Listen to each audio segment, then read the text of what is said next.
क्योंकि कथा तो कल्याणकारी है ही, लेकिन आध्यात्मिक सूत्रों को जीवन में उतारने का प्रयास करेंगे ताकि समाज में, परिवार में जो विघटन हो रहे हैं, धर्म से भटकाव हो रहा है, ईश्वर के प्रति आस्था कुछ लोगों की बिगड़ती जा रही है, उन विषयों पर विचार किया जाए। श्रद्धालु भक्तजन ध्यान देंगे, रामचरितमानस में, पूरे रामचरितमानस का शुभारंभ प्रयागराज से होता है, प्रयागराज से। और रामचरितमानस में जब भगवान राम का भी वनवास होता है तो प्रयागराज जाते हैं। और बारंबार एक ऋषि का नाम आप लोग सुन रहे हैं, भारद्वाज। ये वही भारद्वाज है जिनके यहाँ भगवान आए, कथा श्रवण किए, रास्ता पूछे, सत्संग किए, और वही भारद्वाज कुछ दिन के बाद याज्ञवल्क्य जी के चरणों में गिरकर कहते हैं मुझे राम की कथा सुनाई गई। और भारद्वाज से ही भगवान रास्ता क्यों पूछे? क्योंकि 52 ऋषियों से रास्ता पूछे हैं, और उन ऋषियों का जो भी प्रेरणा स्रोत रहा है आज समाज के लिए बहुत जरूरी है उन सूत्रों को जानना। सज्जनों, रामायण का शुरुआत भगवान राम जो है वो भागवत से, भारद्वाज जी से ही मार्ग क्यों पूछते हैं? और ऋषि थे, लेकिन अयोध्या से चले, बीच में कई नदियां आई और प्रत्येक नदियों पर ऋषियों का आश्रम मिला, किसी से रास्ता नहीं पूछे। भारद्वाज जी से ही क्यों पूछे? ध्यान दीजिएगा, जो स्थिति भगवान राम के सामने आई, ऐसी स्थिति हमारे आपके जीवन में भी आई है। क्या? कल राजा बनना है, छत्र धारण करके राजा बनना है, लेकिन कुसंग के प्रभाव के कारण वही राम जिनको राजा बनना था वो वनवासी बन गए, घर से निकाल दिए गए। घर से बाहर जाने के बाद हर व्यक्ति सोचेगा मैं कहां जाऊं। ठीक यही स्थिति आज धर्म के क्षेत्र में भक्तों का हुआ है, हम कहां जाएं? भगवान ने ये सवाल जो पूछा भारद्वाज जी से कि ऋषिवर आप बताइए मैं कहां जाऊं, कहीं न कहीं यह सवाल आज हर व्यक्ति के मन अंदर है। जो लोग धर्म से थोड़ा भी इधर उधर हुए, मैं कहां जाऊं, कोई कहीं भी हाथ पकड़ के उठा ले जा रहा है। 3 नदियों के तट पर जो महात्मा संत बैठे हों, आप ऐसे सदगुरु से रास्ता पूछिए। गुरु की आवश्यकता कब पड़ती? जब जीवन में ये समझ में आए कि मुझे अब कहां जाना चाहिए, मेरे लिए सब मार्ग बंद हो रहे हैं, राम के लिए सारे मार्ग बंद हो गए, तो भारद्वाज जी रास्ता बताए। अब सवाल यह है कि 3 नदियों के तट पर बैठे महात्मा से क्यों पूछे? सज्जनों, 3 नदियां हैं, ज्ञान, भक्ति और कर्म। ज्ञान कौन है? सरस्वती जी हैं। भक्ति क्या है? गंगा है। और कर्म है यमुना। इन 3 नदियों के तट पर भगवान बैठे हैं, और आज लड़ाई इसी बात की हो रही है समाज में। कर्म करने वाले कुछ ऐसे समाज में हैं जो भक्ति की निंदा करते हैं, ए भक्ति पूजा पाठ बेकार है। और कुछ मैं ये भी देखा हूं कि श्रद्धा भाव से माताओं में भक्ति ज्यादा विद्यमान होती है। भक्ति जब माताएं करती है तो घर में भाई लोग भी बड़ा, अरे सब बकवास की बात ठानी है, तमाम पूजा पाठ इनका शुरू रहता है। ऐसे शब्द भी मिलते हैं समाज में। यानी कर्म वाले भक्ति को कोसते हैं, और कहीं कहीं ज्ञानी जो होते हैं दोनों को कहते हैं ये पूजा पाठ भी बेकार है, कर्म करना भी बेकार है, ज्ञान मार्ग उत्तम है। और रामचरितमानस वह डोर है सनातन संस्कृति में कि इन तीनों को बांध के रखी है, तीनों का मेल हो जहां। और महात्मा कलयुग में वही सच्चा रास्ता बता सकता है, भगवान राम का संकेत है, जो इन तीनों को जोड़ के चले। इसलिए 3 नदियों के तट पे जो महात्मा बैठे हैं उन्हीं से रास्ता पूछे। जब रास्ता पूछे तो भारद्वाज जी बहुत विनोद करते हैं। इसके बाद कहते हैं, राम जी मैं ये जानना चाहूंगा कि आप को रास्ता विदित है या ऐसे कह रहे हैं? भगवान ने कहा कि जो भी मार्ग मेरा आप बताएंगे वह जनता के लिए, भक्तों के लिए कार्य में आएगा। गुरुदेव संकेत के चेलों को, शिष्यों इधर आओ, सुनी गुरु बचन 50 आए 50 चेला दौड़े। 50 नहीं, आप जब भी रास्ता भूलोगे किसी भी पंथ का आदमी आएगा, कहेगा इसमें घुस जाओ, इसमें घुस जाओ, इसमें प्रवेश करो, इसमें प्रवेश करो। रास्ता बताने वाले 50 मिलेंगे आपको, लेकिन जीवन में उलझे हुए सवालों को सुलझाने वाला कोई नहीं मिलेगा। कौन मिलेगा जो इन तीनों में समन्वय कर सके? 50 आए तो उसमें से 4 शिष्यों को भारद्वाज निकाले और कहे राम जी को रास्ता दिखाया हो। ये 4 शिष्य हैं क्या? जब भी आपके जीवन में भटकाव आ जाए कि मैं क्या करूं, मन न लगे, इन्हीं 4 शिष्यों का सहारा लेना, जिनका सहारा भगवान लिए हैं। अब आप कहोगे कि शिष्य मिलेंगे कहां कलयुग में? ये 4 शिष्य 4 वेद हैं। तो भाई मेरे, वेद भी पढ़ना किसी के बस की बात नहीं है। तो गोस्वामी तुलसीदास जी महाराज चारों वेद पुराण अष्टदश 6 शास्त्र सब ग्रंथों को रस, सबका रस निकालकर मानस दिए हैं, जिसमें छोटे बच्चे से लेकर बुजुर्ग तक के जीवन के लिए सीख है। इसमें सीख लीजिए। छोटा बच्चा भी सीखना हो तो राम के बाल रूप से सीखे, हनुमान के बाल रूप से सीखे, और दादा भी सीखने हो तो उसमें सूत्र दिए गए हैं, अनेकों सूत्र हैं सबके लिए। संत महात्मा किसी को छोड़ा नहीं गया है। तो वैदिक मार्ग जब भी हो, या तो किसी संत के द्वारा मार्ग लीजिए, भटकाव आए तो, या तो ग्रंथ का मार्ग लीजिए। दूसरे ऋषि हैं वाल्मीकि जी। जब भगवान आगे बढ़े तो वाल्मीकि जी से अब रास्ता तो पता हो गया कि हमें वैदिक मार्ग पर चलना है। तो आगे एक ऋषि है वाल्मीकि, उनसे पूछते हैं कि मैं कहाँ रहूं। समय नहीं है, 14 स्थान वाल्मीकि जी बताए रामचरितमानस में। मैं कहाँ रहूं? आज भी गांव के किसी भी व्यक्ति को किसी टापू में छोड़ दिया जाए तो घबराएगा। कोई व्यक्ति मिलेगा तो पूछेगा मैं किधर जाऊं। अगर वो रास्ता बता देगा तो आगे जाने के बाद भी पूछेगा कि मैं कहां जाऊं जहां कि मैं रह सकूं।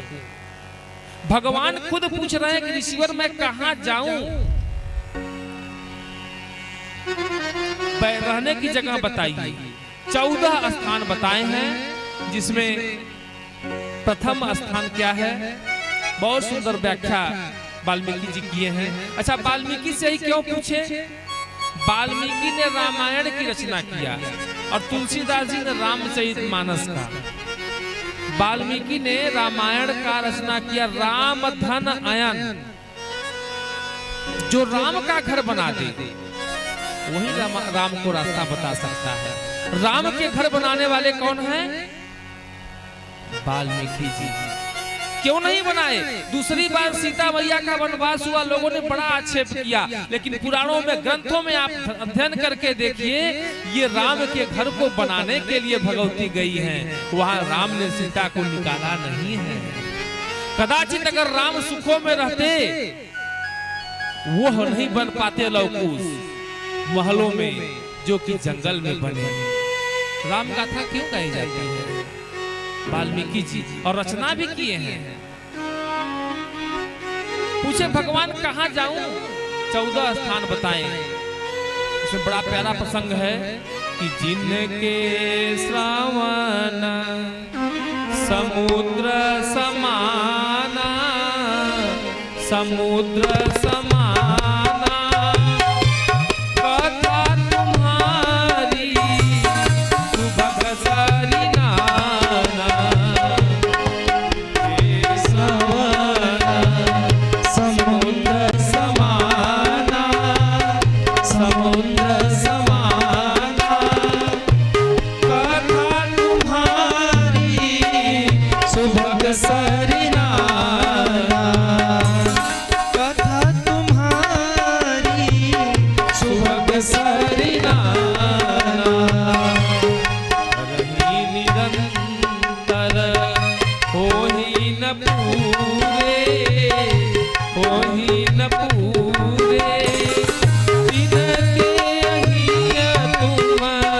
कहूँ कि हर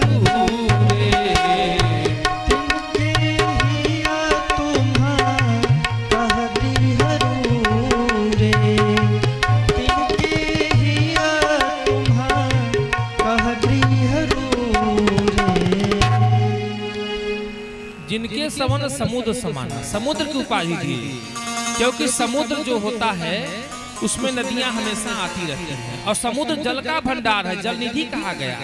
लेकिन जब नदियां समुद्र में आती हैं तो निरंतर समुद्र ये नहीं कहता कि नदियों मैं भरा हुआ हूँ, समुद्र ये नहीं कहता कि मैं भरा हूँ, बल्कि यह कहता है कि तुम सभी आओ आओ, मैं तृप्त नहीं हूँ, आती रहो। ये उपाधि क्यों दिए, ये उपमा क्यों दिए गोस्वामी जी? आपका हृदय भी समुद्र है, जब समुद्र हृदय बन जाए और कान ही ये नदियां बन जाएं और कथा रूपी धारा आपके कान के मार्ग से आपके हृदय में प्रवाहित होती रहे और आप तृप्त न हो, तो आपके भीतर में ठाकुर जी का निवास होता है, उस समय निवास होता है। ये व्यासपीठ इस पंडाल के अंदर बैठने पर जो आपको एक शांति का अनुभूति होती है कि हमें बहुत अच्छा लग रहा है, हमें क्यों? क्योंकि भगवान की कृपा है जो कान के मार्ग से आपके हृदय तक को स्पर्श कर रही है। ये रामचरितमानस का सूत्र है। 14 स्थान बताएं, पढ़ लीजिएगा, टाइम नहीं है। और मैं बताना चाहूंगा इसके बाद भगवान एक बहुत अच्छा हमारे आपके लिए, जिनको कुछ नहीं आता हो उनके लिए बहुत सुंदर सूत्र पूछे। क्या ईश्वर, आपने हमको रहने का 14 स्थान बताया, लेकिन मैं एक स्थान आपसे अपने से मांगता हूँ। क्यों? मेरी सिया हर जगह नहीं रह पाएगी, सुकुमारी है, पिता के घर को छोड़ी है, पति के घर को छोड़ी है, जंगल में आई है, एक जगह मेरी सिया रहेगी। कौन सा जगह है? और भाई लोग माताएं ध्यान देना, वह जगह जो राम मांगे हैं, राम मांगे हैं तो कौन सी जगह होगी? बोले पत्ती की कुटिया हो, पत्ती की कुटिया हो। हमें अवध का सुख नहीं चाहिए, अवध के सोने के महल कनक भवन को छोड़ करके हमें आना हुआ, ऐसे जगहों का सुख नहीं चाहिए। तब पत्ती की कुटिया हो और बारिश हो जाए और पति पत्नी रात भर उस कुटिया में जागते हुए बिता दें, लेकिन हमारे और सिया का प्रेम जो है समाप्त ना हो, खत्म ना हो, प्रेम में कमी ना हो। पैसे से सुख नहीं है, पैसे से शांति नहीं है। शांति कैसे है? भगवान ने सबसे सुंदर रूप दिखाया सिया मैया का कि परन कुटी शब्द देखिए, पत्ती की कुटिया हो, प्रिय प्रियतम संगा, प्रेम से मेरा परिवार चले। और ये जिस दिन आपके परिवार में आ जाएगा, मेरे प्रभु का निवास हो। अयोध्या को तब तक भगवान राम ने नहीं छोड़ा जब तक प्रेम रहा, और जैसे ही प्रेम की कमी हुई अवध उजड़ गया, राम जी चले गए। तीसरे मुनि हैं, जब सीता मैया का हरण होता है तब भगवान उनके यहाँ जाते हैं। अब बहुत से मुनि हैं, सब पर चर्चा नहीं करेंगे। अगस्त जी, कुंभज कौन है? घड़े से निकला हुआ बालक, उनकी उत्पत्ति घड़े से हुई है। जग कल्याण के लिए उन्होंने साधना किया तो समुद्र को भी पी गए, 3 चुल्लू में पूरे समुद्र को पी गए, वो कुंभज ऋषि। उनसे भगवान क्या पूछते हैं? कहते हैं ऋषिवर, अब सोई मंत्र देहु प्रभु मोहि, जय प्रकार मारो मुनि द्रोही। हमारे चाचा दादा माताएं जो बुजुर्ग हैं उनके लिए मैं कहना चाहूंगा, भगवान राम बहुत सुंदर सवाल पूछे हैं। मुनि द्रोही यानी आध्यात्म की सीमा को जो द्रोह करने वाला हो, कौन है? काम है, क्रोध है, लोभ है, मोह है, इसी का रूप तो रावण के परिवार में है। मुनि का द्रोह यानी जो आध्यात्मिक साधना को तोड़ने वाला है, उसको मैं कैसे मारूं? अच्छा, और किसी से नहीं पूछे? भगवान शंकर को पत्नी को सुधारना हुआ तो एक बार त्रेता युग माही शंभु गए कुंभज ऋषि पाही, देख रहे हैं कि मेरे घर में कुछ अघटित घटना घटने वाली है, तो भोलेनाथ भी कुंभज के यहाँ आए, राम भी कुंभज जी के यहाँ गए सीता हरण होने के बाद कि अब उपाय बताइए मारने का, आखिर कुंभज में है क्या? सज्जनों, ये 3 चुल्लू ही इनका बल है। आपके भीतर भी कुंभज विराजमान है, उनको जगाइए। कौन है ये 3 चुल्लू? 3 चुल्लू क्या है? कहे श्रवण, कथा श्रवण करना, श्रवण, मनन और आचरण। जब ये 3 जीवन में आ जाएं 3 आ जाएं तब आप रावण को मार दोगे। तब रावण कैसे मरेगा? कहे आपके घर में जो चोरी कर रहा है, डकैती कर रहा है, काम के रूप में, क्रोध के रूप में, लोभ के रूप में आपके घर में जो तांडव मचा रखा है, वह रावण मार दिया जाएगा और शांति आ जाएगी।